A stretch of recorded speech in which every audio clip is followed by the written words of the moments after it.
Друзья, вы можете вообще поверить, что уже 17 декабря? У меня лично это в голове не укладывается. Я даже не начала еще выполнять свои декабрьские планы. Ни в плане чтения, ни в плане блогинга, ни в плане всяких разных поделок с детьми и подготовки дома к празднику. Я в шоке. Единственное, что меня стабильно радует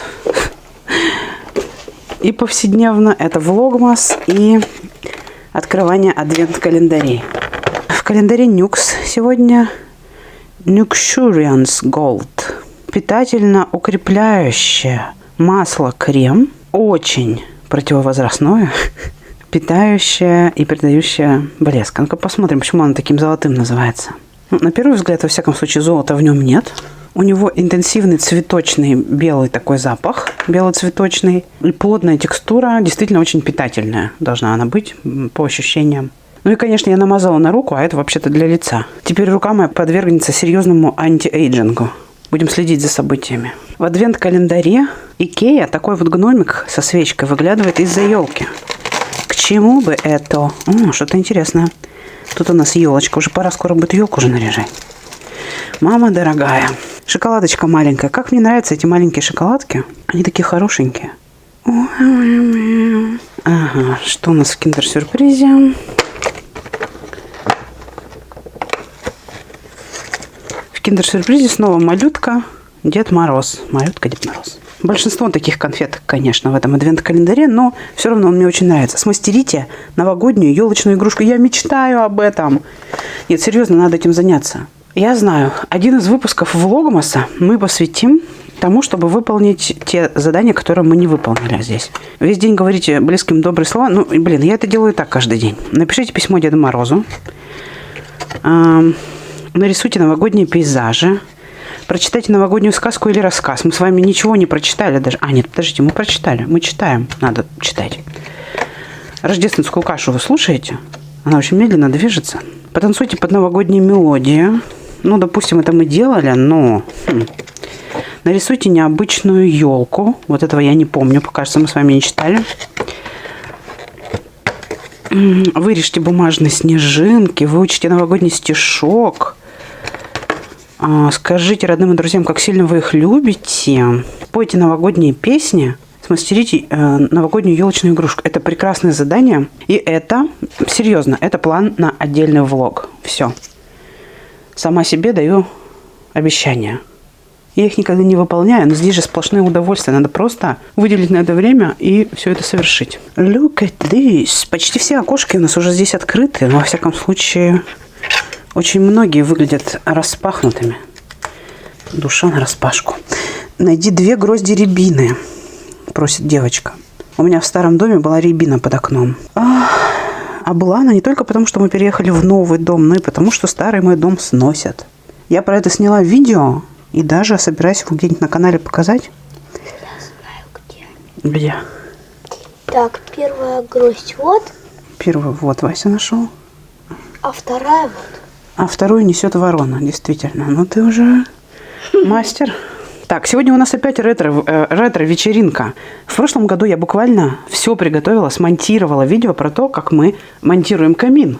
Точнее, наши предновогодние эльфы монтируют камин. Камин этот у нас благополучно простоял целый год, поэтому a moment of appreciation нашим каминотесам будет сегодня. Вообще, это, по-моему, милый такой семейный вечер предновогодний. Надеюсь, вам будет приятно. Мне было приятно пересматривать эти кадры.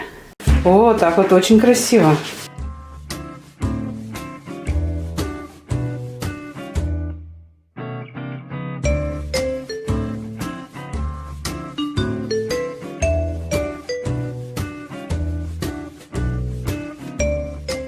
Дома капитальный Christmas mood. Тут развернулась миниатюрная экспериментальная студия.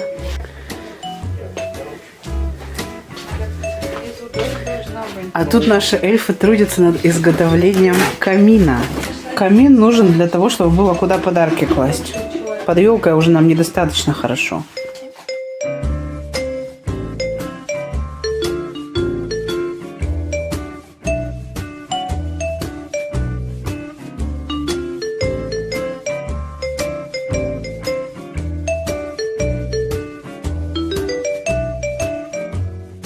Creativity is our second name.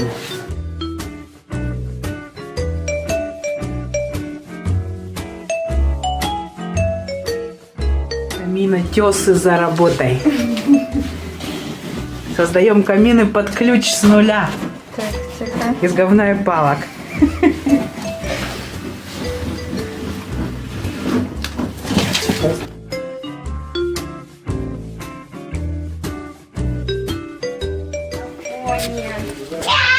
Маша в Тоскане.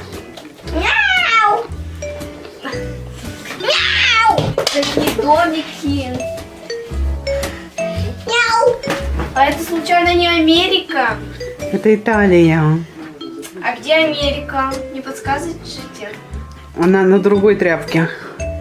Где? У нас ее нету. Мне нужна Америка!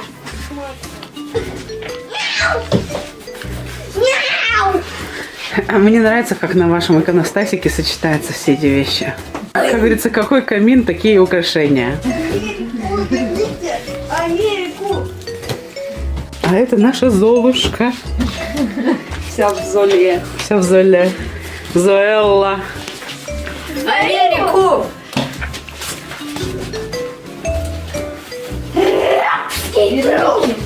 Америку. Что это такое? Америку. Рабский труд! Америку!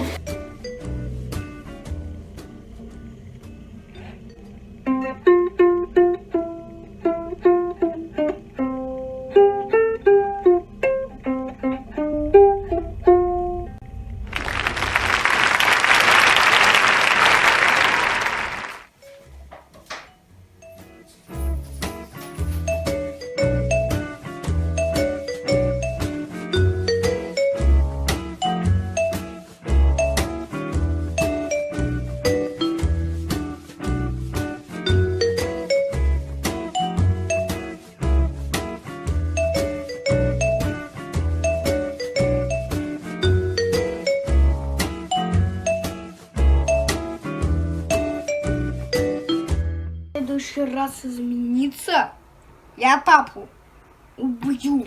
Знаешь, Вася, я бы предложила на это по-другому посмотреть. Если тебе хочется, чтобы никто твои вещи не трогал, не расставляй их посреди нашей комнаты. Мам, больше негде.